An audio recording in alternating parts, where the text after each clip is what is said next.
Assalamualaikum warahmatullahi wabarakatuh. Waalaikumsalam warahmatullahi wabarakatuh.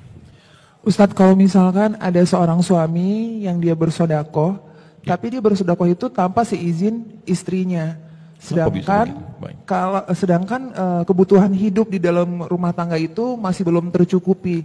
Nah itu gimana ya Ustadz hukumnya? Baik. Yang pertama,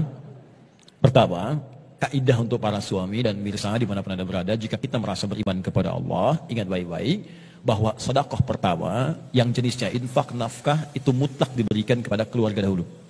Istri, anak-anak, keluarga di rumah. Baru kelebihannya kemudian diteruskan untuk diberikan keluar, untuk beramal saleh. Itu pun mesti kompak suami dan istri. Tidak ada yang ditutupi. Ya, ayo diskusi dengan baik. Sayang, hari ini alhamdulillah aku dapat segini, gaji standar kita segini. Ayo kita cari surga kita dengan ini. Karena prinsip harta itu ketika dititipkan oleh Allah, itu muaranya surga. Ya, Quran surah ke-28 ayat 77. Quran surah 28 ayat 77. Paling kiri sebelah bawah di mushaf. Kata Allah, "Wabtaghi fima atakallahu daral akhirah, wa la tansa nasibaka minad dunya." Hei, saya titipkan kamu harta benda, bukan lebih, bukan ingin menaikkan status kamu jadi kaya. Kalau cuma kaya, yang enggak beriman pun banyak yang kaya. Apa fungsinya imanmu?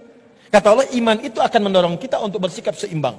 Wala tansa nasibaka minad dunya. Jangan lupakan urusan duniamu. Ayo silakan cukupkan untuk tempat tinggal, untuk kendaraan, untuk ibadah, untuk macam-macam. Tapi yang terpenting, kelebihan dari semua yang sudah terukur itu, gaji 30 juta, kebutuhan keluarga 20 juta. Kata Allah, yang 10 juta itu untuk mencari akhirat kamu.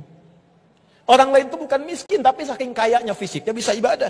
Dia rajin tahajud, dia rajin puasa. Orang bilang dia nggak punya, tapi Allah tahan rizkinya. Bukan tidak diberikan cukup untuk dia beribadah. Kamu jarang tahajud. Orang lain tahajud kaki bengkak, kamu bangun mata bengkak. Ya, harta belum maksimal. Maaf, puasa jarang, maka Allah berikan kemudian kelebihan dari segi harta benda untuk menyusul surga yang lainnya. Maka diskusi di situ. Ya, kalau sudah diskusi, maka mendapatkan nilai-nilai kebaikan di dalamnya. Insya Allah.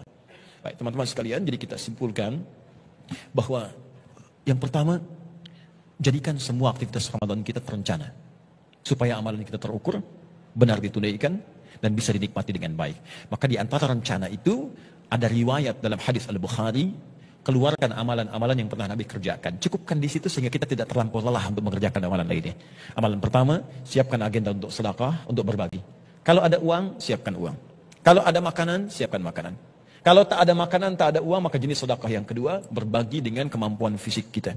Datang ke masjid, sambungkan ide-ide kita, bersihkan yang kotor. Siapkan karpet bersih dengan baik, maka pahalanya bisa melimpah dari Allah Subhanahu wa taala. Barangkali itu yang kita bahas di kesempatan kali ini. Semoga Allah menerima amalan-amalan kita, memaafkan kesalahan kita, dan insya Allah menjadikan kita termasuk gemar merencanakan amal-amal kebaikan. Alhamdulillahirabbil alamin. Hamdan syakirin, hamdan na'imin, hamdan yuwafi ni'amahu wa yukafi mazidah.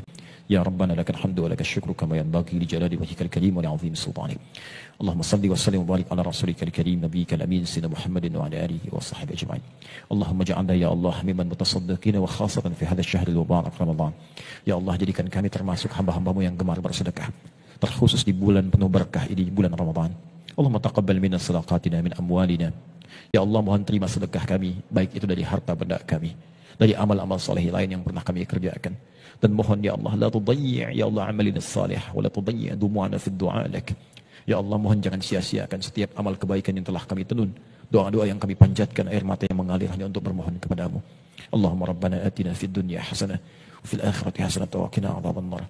Bifadlika subhana rabbika rabbil izzati amma yasifun wa salamun alal mursalin. Alhamdulillahi rabbil alamin. Demikian pemirsa yang dapat disampaikan. Semoga Allah mengampuni dosa-dosa kita dan memberikan kekuatan kita untuk menyempurnakan puasa kita. Selamat berbuka. Assalamualaikum warahmatullahi wabarakatuh.